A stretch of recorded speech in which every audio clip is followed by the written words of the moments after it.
Well, hey everyone, wouldn't you know it, it's Editing Truth back in the editing booth once again. It feels like such a short time since we last spoke, back during my Summer of Manga.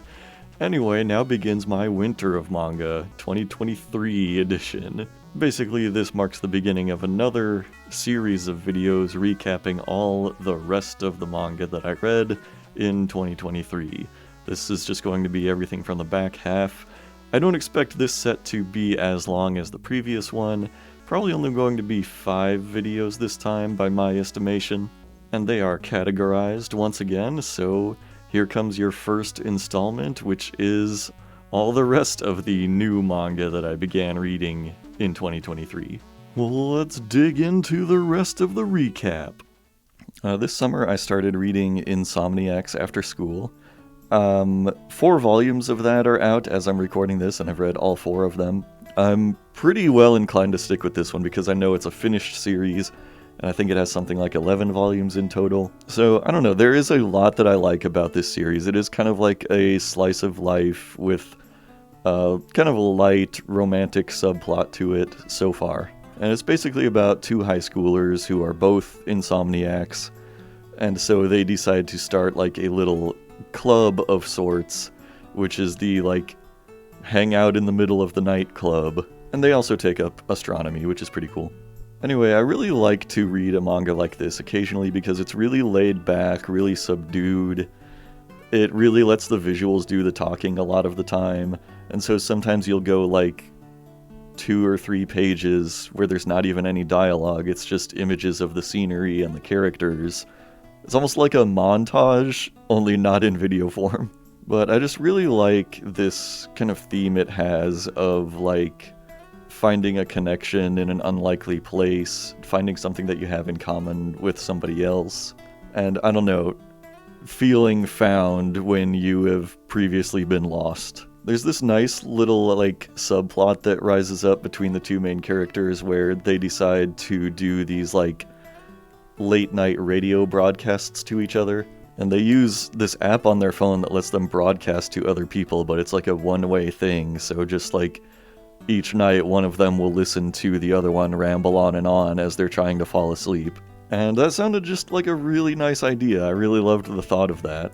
I know when I was in high school and like on the game FAQs message boards and like talking to people on AIM, I had this group that would sometimes do like Winamp DJing for each other, where it's like everybody would connect to Winamp together and like we would take turns like DJing and just playing a playlist of songs for the rest of the group, and that was really cool. It's cool to just, I don't know, find connections with people like that in unexpected places, and that's what kind of keeps me coming back to this series. I started a new manga. This one is called The Essence of Being a Muse. This was another one where I just kind of picked it up because I liked the title and I liked the cover. And I know the first volume had been out for a while when I picked it up, so volume 2 might be out already, I don't know, I'll have to look into that. And I liked this one pretty well. It's probably like a 7 out of 10 so far. It's basically about like this young adult girl, and she wants to go to art school, she wants to be a professional artist, but she got rejected from art school, and so now she's just kind of, I don't know, living kind of aimlessly. And through drama that happens within the first chapter, she decides she's going to run away from home and just pour everything into becoming an artist. And through her travels as a now aimless artist, she meets a couple of dudes in her life, and one of them seems really swell. He's a guy who owns a bar, and he offers her like a cheap place to live, and he pays her to make art for him, that kind of thing. And then she meets this other guy. He actually shows up earlier. They meet on like one of those, you know, group dates that always happen in Japanese fiction. Maybe they happen in the real world in Japan too, but that is like such a foreign custom to me. Speaking of foreign Japanese customs, I feel like in so much media you get this kind of like impression from Japanese people that like they're a lot less confrontational than like people in American culture, for example, and that they have more tendency to, like, keep their head down and wait for things to blow over than to, like, be loud and just shout their conflicts at each other for all the world to hear, like I guess we have more of a tendency to do. But then you have characters like this guy in the essence of being a muse, who talks to the main character like, oh wow, that ring you have, that's so great, it's just like you, a fake piece of shit. You piece of human garbage. You are such a phony. You should go die in the gutter and save us all the trouble of having to look at you. And I'm just like, who the fuck talks to people like this? This is like such extreme, like unrealistic dialogue in my opinion. And I kind of wonder if it's being written in just to like punch up the drama a little more. Because, like, it wouldn't be as compelling of a story if he just said things that were, like, slightly rude. So he has to say things that are, like, extraordinarily rude. And then, I think the final chapter in this first volume is all about that guy who is consistently a rude piece of shit. And it's all about, like, this is his internalized pain because he sees himself also as a phony piece of shit.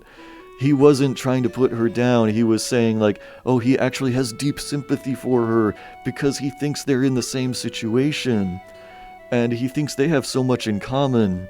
And actually he's like a totally sympathetic character and he's not totally shitty. And I'm just like, get out of here. Don't bring that trash to me.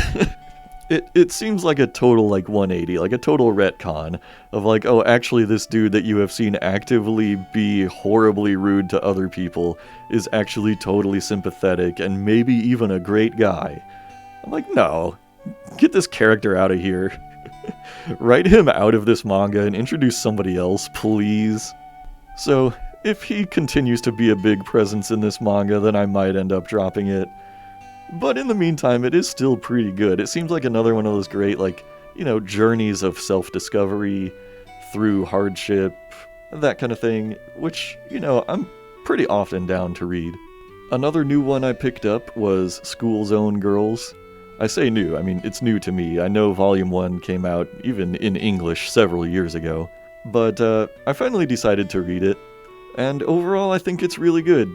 I don't know how much I can say about it, like, in detail. I only read the first volume, because they're, like, pretty short gag manga chapters. The best way I could describe this one is, like, it's kind of like Nichijou, but if every character was just a really dumb lesbian. It is really good. I mean, basically every character in this manga is a girl who is in love with at least one other girl. They're also really dumb. And so it is really fun to see how an artist like this can take a concept, you know, a character concept like dumb, goofy lesbian, and make that into like 10 different characters who are all totally distinct from each other. Like, they all have those common elements, and yet they're all so different from each other and just like so much fun to read. And it is, you know, it's about high schoolers, it's about them just kind of like goofing off in their day-to-day life. But all the characters are just, you know, really lovable. You know, you just can't wait to see what kind of dumb shit they do next. And you know, if I'm going to describe it as Nichijou but blank, maybe I should read Nichijou one of these days. I have watched it, and I wish they would make more of that anime. It's just so good. I also recently read Volume 1 of a manga called The Summer Hikaru Died. This was another one that was kind of like immediately intriguing to me when I saw the title and the cover, but I could never really like figure out the vibe it was going for based on that and like skimming through it. So I finally decided to just sit down and read it and see what it's all about, because I was like, is this a horror series? Is this like a boys' love type of thing? Or like, what is going on here? And basically, it opens up, chapter 1, you find out immediately that the character on the cover, Hikaru, is dead, and he has been replaced with a doppelganger of sorts, which has all of his memories, but is also fully aware that it isn't him. So a lot of the story has to do with this main character kind of grappling with the fact that his friend is dead and yet also still kind of with him. And for the record, like, there's maybe like kind of hints that they might have been in love with each other. It's kind of hard to say. It could have been like one of those things that always kind of seemed to hang between them, but neither of them really admitted. But I will say, having read Volume 1, this is a really interesting premise, but I don't know if it's going to have a lot of longevity for me. Because I really like this idea of, like, it feels like an allegory for something people experience in the real world, where you and someone that you're really close with grow apart as you're growing up. Or maybe you spend some time apart for a year or two, and then when you see each other again, it feels like your friend is now a different person. That's something that I think everybody experiences now and then in their life, of like growing apart from somebody else, going down your separate paths, and remembering the great like friendship or even love that you had in the past, and realizing that that person that you loved in the past is now somebody else. They're never going to be the person from your memories again because they have grown into somebody new. And I think that's a really compelling concept to explore in a horror manga specifically, or, you know, potentially a horror movie or other horror fiction. Because, like, the more you dwell on it, the more it feels like, you know, this person I knew and loved is dead and they can never come back. But there is somebody walking around with their name and their face who insists that they are still the same person, even though I know it to not be true. So I'll have to see where this one goes, because I really like that kind of metaphorical angle to it. I don't know if I'm going to continue liking it if it starts to, like, get into a granular explanation of who this body-snatching monster is and how body snatchers and doppelgangers work in this universe. I feel like it might kind of diminish the poetry of what we have going on here, if that makes sense. It might make the concept less beautiful, less poetic, and just, it might devolve into, here's how we need to kill the monsters. When really I think what it should be about is like, here's how I need to overcome my emotions and move on from this horrible experience I'm going through. So I don't know, definitely very intriguing. I will read more, but I do have that worry in the back of my head that it might devolve into something a lot less compelling than we got in the first few chapters. We'll see. I will report back. Maybe next summer. And toward the end of the year, I started reading Homunculus. This one was sort of intriguing to me when it first showed up because it arrived in these, like, 400-page double volume books instead of the standard, like, 200-page manga we usually get here. And that usually indicates that it's something special. Usually it's something that has been out for a longer time, but didn't get translated until recently, and so they put out kind of special editions of it so that it's, I guess, easier to collect. And it was, like, you know, slightly intriguing to me at first when I saw it, and I had a colleague recommend it to me pretty highly, so I finally decided to read it, and I really like it a lot.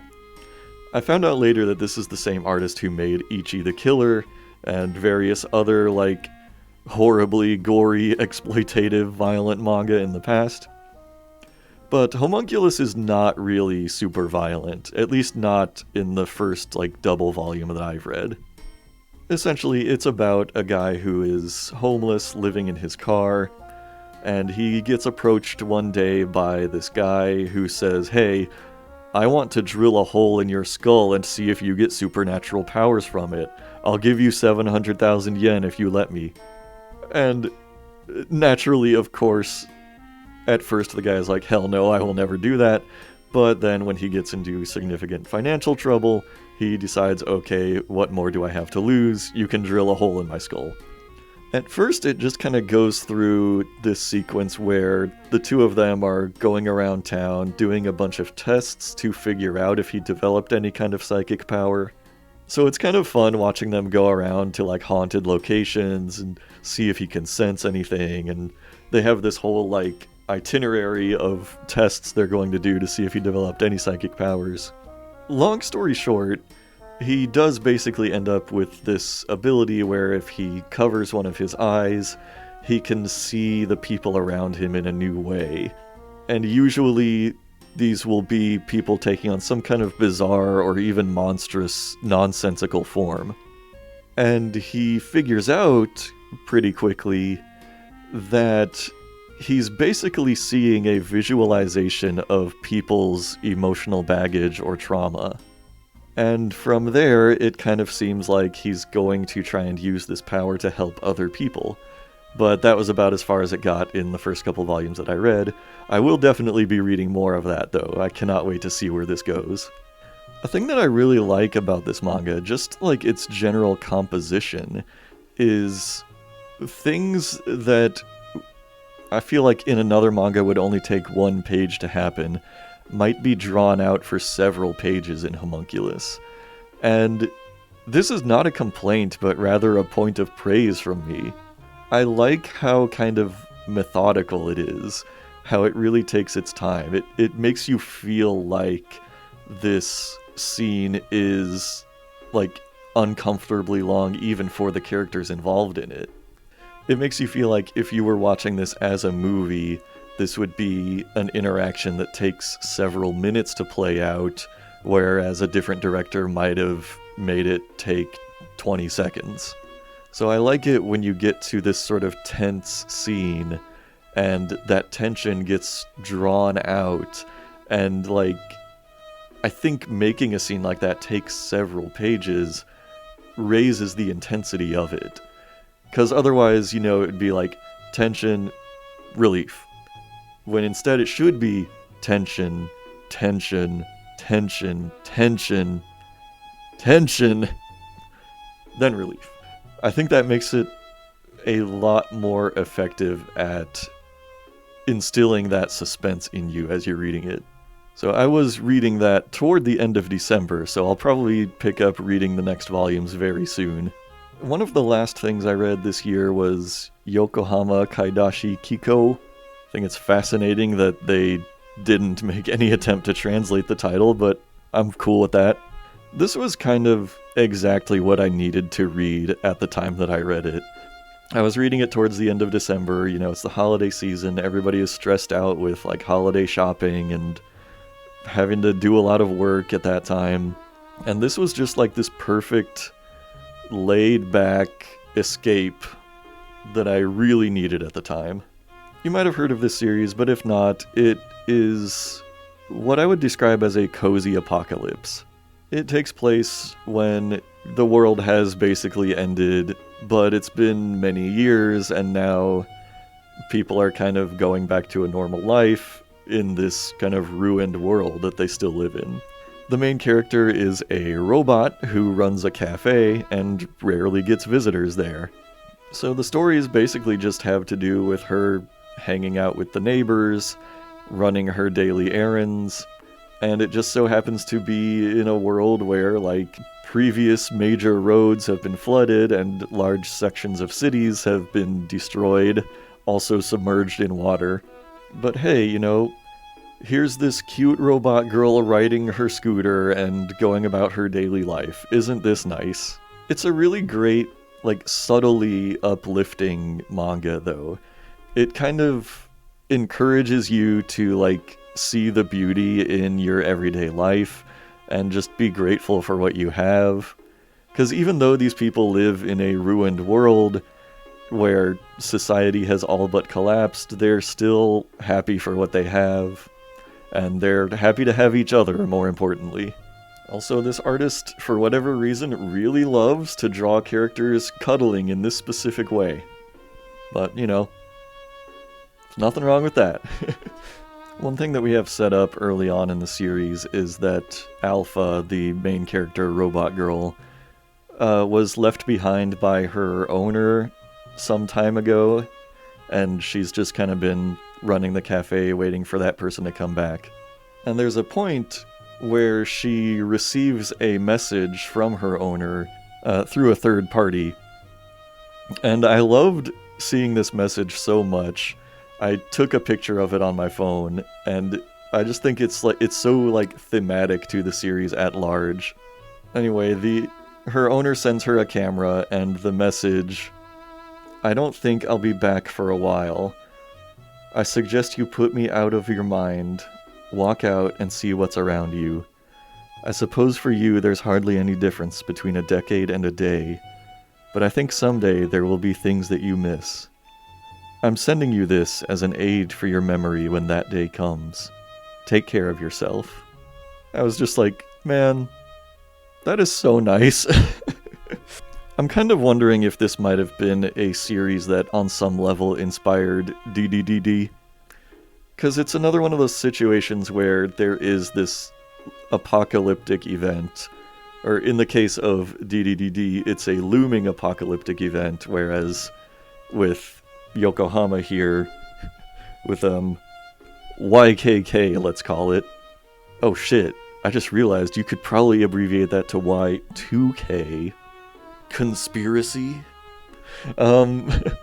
Anyway, in YKK it's more of a past apocalyptic event than a looming one. But in both series it's kind of like something that is out of mind for most people. They're just like not even thinking about it. In DDDD they're thinking about, oh no, we have to like take our final exams and do homework. And in YKK they're like, oh no, the old man who lives down the street brought me too many watermelons. I can't possibly eat this many. Oh, maybe I can just make them free giveaways for my customers. Oh, but what if I don't get any customers? And then some customers do show up, inexplicably, and they see the watermelons all lined up as giveaways, and they just immediately start giggling to themselves. And when Alpha tries to give them a watermelon, they're like, no, please no, the old man down the street already gave us a truckload of watermelons. It's just very low stakes conflicts like that are the kinds of things that happen in this series. It's like the perfect thing to read when you're snuggled up under a warm blanket, drinking a cup of tea. And I very well might be buying that one in the near future. Thanks for watching this first installment of My Winter of Manga. And a special thanks to all the financial supporters of the channel listed here. Did you know that for every $1 I am given, I edit my videos faster? Give it a try for yourself and see how fast my next video comes out. For now, I'm going to turn it over to Charlie, who's going to tell you his favorite manga he started last year.